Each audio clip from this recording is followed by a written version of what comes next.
Hello guys, welcome back to my channel Rama series part 4 तक की story आपको पिछले वीडियो में बता चुकी हूँ, जिसका लिंक आपको मेरे वीडियो सेक्शन में मिल जाएगा। पिछले एपिसोड में हमने देखा था कि सेंजी को मिल्क से एलर्जी हो जाती है तो दुआन उसे हॉस्पिटल लेकर जाता है और उसका ट्रीटमेंट करवाता है। आगे सेंजी के चेहरे पर बहुत सारे रैसेस हो जाते हैं, जिस वजह से वो अपना मुँह ढक लेती है।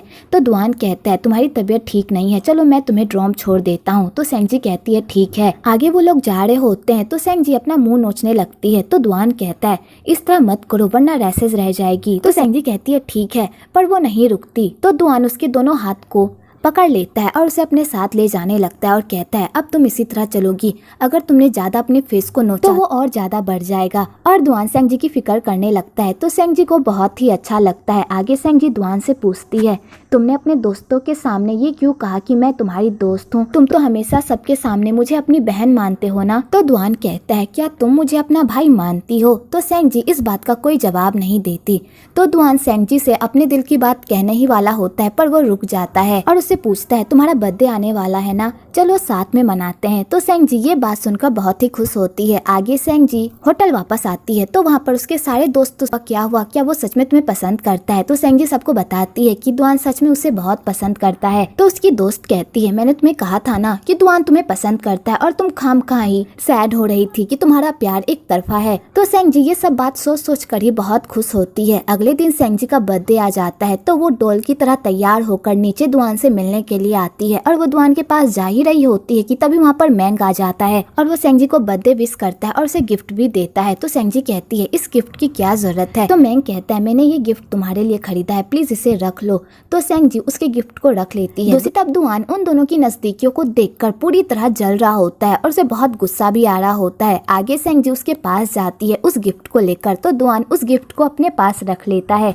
और दुआन सेंजी से पूछता है क्या ये वही लड़का है जिसे तुम पसंद करती हो? तो सेंजी कहती है मैंने आपको पहले भी बताया है ना, ये वो लड़का नहीं है, ये मेरा दोस्त है। तो दुआन सेंजी के करीब जाकर कहता है जिस लड़के को तुम पसंद करती थी क्या वो बिल्कुल मेरी तरह दिखता था? तो सेंजी दुआन को अपने इतने करीब देखकर पूरी तरह नर्वस हो जाती है और कहती है बिल्कुल भी नहीं, आप बिल्कुल भी उसकी तरह नहीं दिखते।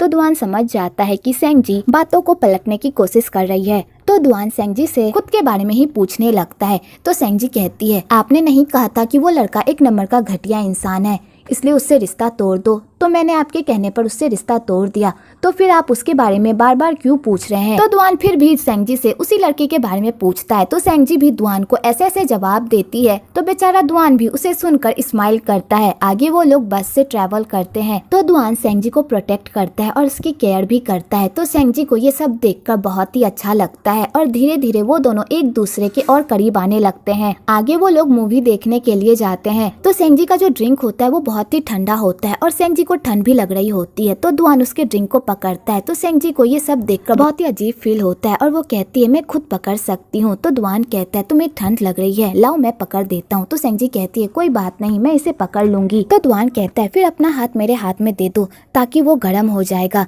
तो सेंजी ये बात सुनकर तो पूरी तरह हैरान हो जाती है और वो कहती है ये करना थोड़ा अजीब नहीं होगा?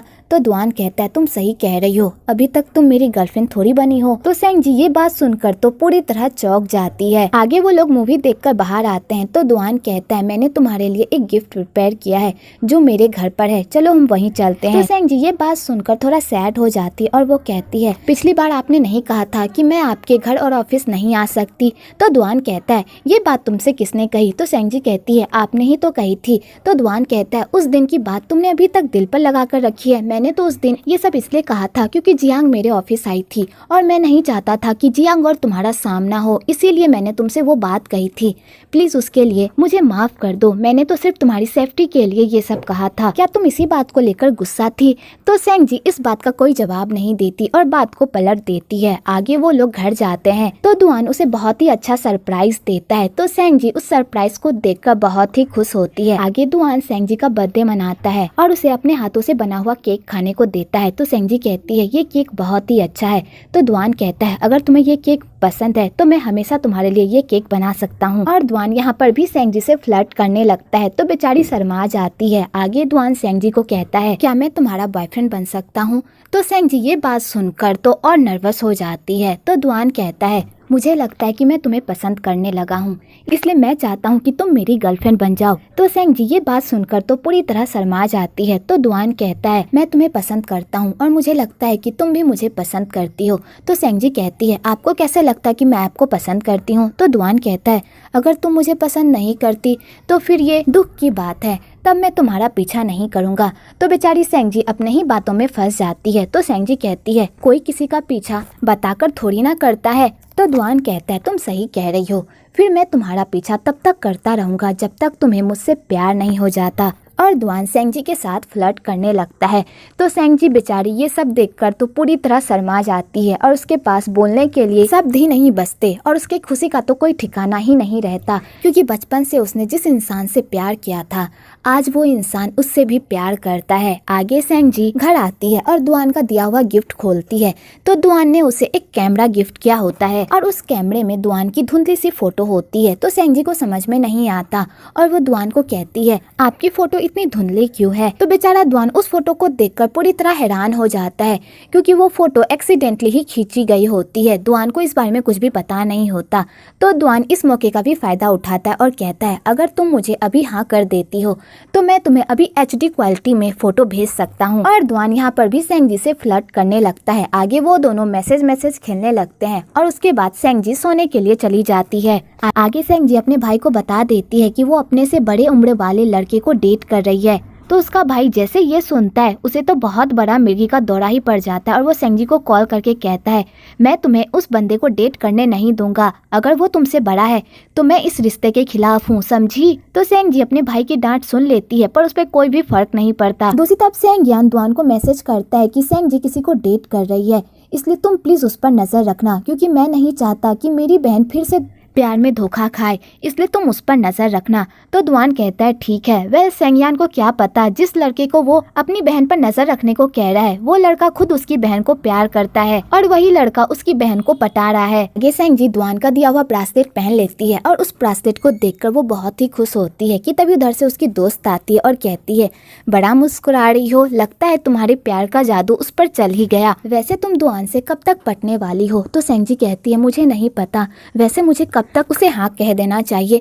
तो उसकी दोस्त कहती है ये तो तुम पर डिपेंड करता है कि तुम उसे कब हाँ कहोगी। अगर तुम्हें लगता है कि वो सच में तुम्हारे लिए सीरियस है तो तुम हाँ कर दो। तो सेंग जी कहती है वो मैं कैसे पता करूँ? तो उसकी दोस्त कहती है तुम उसका टेस्ट लेकर देख सकती, इससे तुम्हें डिसीजन लेने में आसानी होगी। तो बेचारी सेंग जी सोच में पड़ जाती है। अगले दिन दुआन सेंग जी को अपने साथ डिनर के लिए इन्वाइट करता है। तो उसकी दोस्त कहती है इतनी जल्दी हाँ मत करो, बल्कि उसका टेस्ट लो कि उसमें कितना पेशेंस है और वो तुम्हारे लिए क्या क्या कर सकता है। तो सेंग जी कहती है मैं आज फ्री नहीं हूँ। तो दुआन कहता है क्या तुम कल फ्री हो? तो सेंग जी फिर से कहती है मैं कल भी फ्री नहीं हूँ। तो बेचारा दुआन पूरी तरह मायूस हो जाता है, लेकिन वो फिर से सेंग जी से पूछता है क्या तुम परसों फ्री हो? तो सेंग जी की दोस्त कहती है अब उसे हाँ कर दो, मजनू को इतना सताना अच्छी बात नहीं है। तो सेंग जी ये बात सुनकर खुश हो जाती है और दुआन को हाँ कर देती है। इधर दुआन भी ये देखकर बहुत ही खुश हो जाता है। अगले दिन सेंग जी अच्छे से रेडी होकर दुआन के साथ डेट पर जाने के लिए तैयार हो जाती है और वो जा ही रही होती है कि तभी उसे दुआन का कॉल आता है और दुआन उसे बताता है कि उसके ऑफिस में कुछ प्रॉब्लम हो गई है, इसलिए आज वो डेट पर नहीं आ सकता।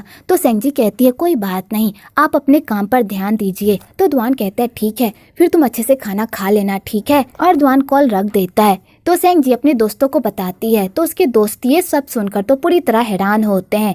एक दिन सेंग जी फिर से अच्छे से रेडी होकर दुआन के साथ डेट पर जाने के लिए तैयार होती है कि तभी उसे दुआन का कॉल आता है और वो उसे बताता है कि उसके कलीग्स के साथ कुछ प्रॉब्लम हो गई है, इसलिए आज वो उसके साथ डिनर पर नहीं। इन दोनों की सेकेंड डेट भी कैंसिल हो जाती है। तो सेंग जी को फिर से अपने दोस्तों के साथ खाना पड़ता है। अगले दिन फिर से सेंग जी अच्छे से रेडी होकर दुआन के साथ डेट पर जाने के लिए तैयार होती है कि तभी फिर से दुआन उसे कॉल करके बताता है कि एक इमरजेंसी हो गई है, जिस वजह से आज वो उसके साथ डेट पर नहीं जा सकता।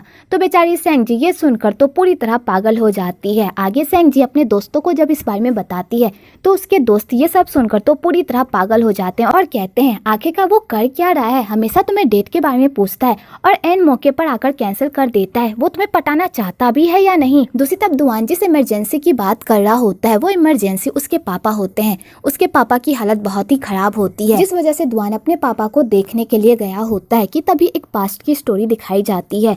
दुआन और उसकी फैमिली एक साथ हमेशा खुश रहा करते थे, लेकिन एक दिन दुआन के पापा से बहुत बड़ी गलती हो गई। उनसे एक एक्सीडेंट हो गया और दुआन के पापा उस बंदे को हॉस्पिटल ले जाने के बजाय वहाँ से भाग गए और सीधा घर आकर अपनी फैमिली को पूरी बात बताई। जब उनकी फैमिली को इस बारे में पता चला तो उन्होंने पुलिस को कॉल करनी चाहिए, पर दुआन के पापा ने उन लोगों को करने नहीं दिया क्योंकि वो पुलिस के झमेले में नहीं पड़ना चाहते थे। पर वो लोग नहीं चाहते थे कि दुआन के पापा की वजह से किसी की लाइफ बर्बाद हो जाए, और इसी चक्कर में उन लोगों में लड़ाई हो जाती है और दुआन के पापा छत से नीचे गिर जाते हैं और उसके बाद से ही उनकी हालत ऐसी हो गई होती है। दुआन के पापा के इस कारनामे की सजा उनकी फैमिली को भुगतनी पड़ती है। दुआन और उसकी माँ बहुत ज्यादा कर्जे में डूब जाते हैं, जिस वजह से उन दो माँ बेटे को बहुत मेहनत करनी पड़ती है पैसे कमाने के लिए। आगे दुआन अपनी मॉम को कहता है कि वो यूनिवर्सिटी नहीं जाना चाहता, तो उसकी मॉम कहती है तुम ऐसा नहीं कर सकते, तुम अपनी पढ़ाई से समझौता नहीं कर सकते। अगर तुमने ऐसा किया तो मैं तुम्हें कभी भी माफ नहीं करूंगी, क्योंकि मैं नहीं चाहती कि मेरा बेटा खुद अपने हाथों से अपने सपनों की दुनिया को जलाए। इसलिए तुम्हें पढ़ाई करनी होगी और तुम पैसों की टेंशन मत लो, मैं कहीं ना कहीं से इंतजाम कर लूंगी, बस तुम अपनी पढ़ाई पर ध्यान दो, समझे। आगे दुआन की मॉम की तबीयत भी खराब हो जाती है और वो मरने के कगार पर आ जाती है।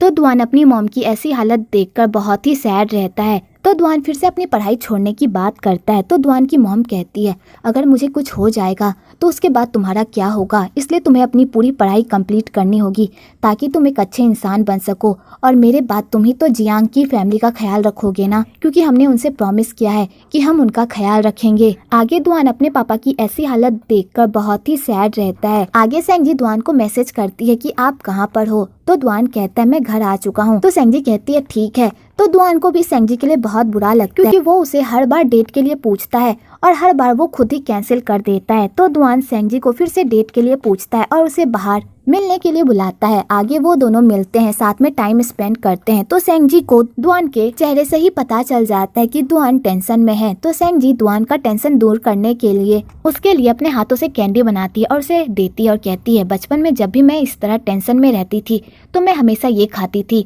और ये खाकर मुझे बहुत ही रिलैक्स फील होता था। तो दुआन भी उस कैंडी को खाता है और वो भी रिलैक्स फील करता है। आगे दुआन सेंगजी को कल डेट के लिए पूछता है, पर सेंगजी मना कर देती है क्योंकि उसे लगता है कि अगर वो मना कर देगी तो दुआन उसे फोर्स करेगा। पर दुआन ऐसा कुछ भी नहीं करता और कहता है अगर कल तुम फ्री नहीं हो तो कोई बात नहीं, वैसे भी कल मेरी एक मीटिंग है इसलिए मुझे वहाँ जाना होगा। तो बेचारे सेंगजी के सारे प्लान पर तो पानी फिर जाता है और बेचारे का मुंह उतर जाता है। अगले दिन सेंगजी अपने दोस्त के साथ क्लास आती है और वो पढ़ाई कर रही होती है कि तभी वहाँ पर दुआन आ जाता है। तो उसकी दोस्त दुआन को देखकर उस सीट को छोड़कर चली जाती है और दुआन वहाँ पर बैठ जाता है। तो सेंगजी कहती है आपको काम पर नहीं जाना, आप यहाँ पर क्या कर रहे हो। तो दुआन कहता है कल मैंने तुम्हें बताया था ना कि कल मेरी एक इम्पोर्टेंट मीटिंग है, यही तो मेरी इम्पोर्टेंट मीटिंग है। तो बेचारी सेंगजी ये सुनकर तो शर्मा जाती है। आगे कॉलेज के सारे बच्चे उन दोनों को एक साथ देखकर आहें भरते हैं और कहते हैं सेंगजी का बॉयफ्रेंड कितना सुंदर है। तो बेचारी सेंगजी को ये सब देखकर थोड़ा अजीब लगता है और वो सोने का नाटक करती है।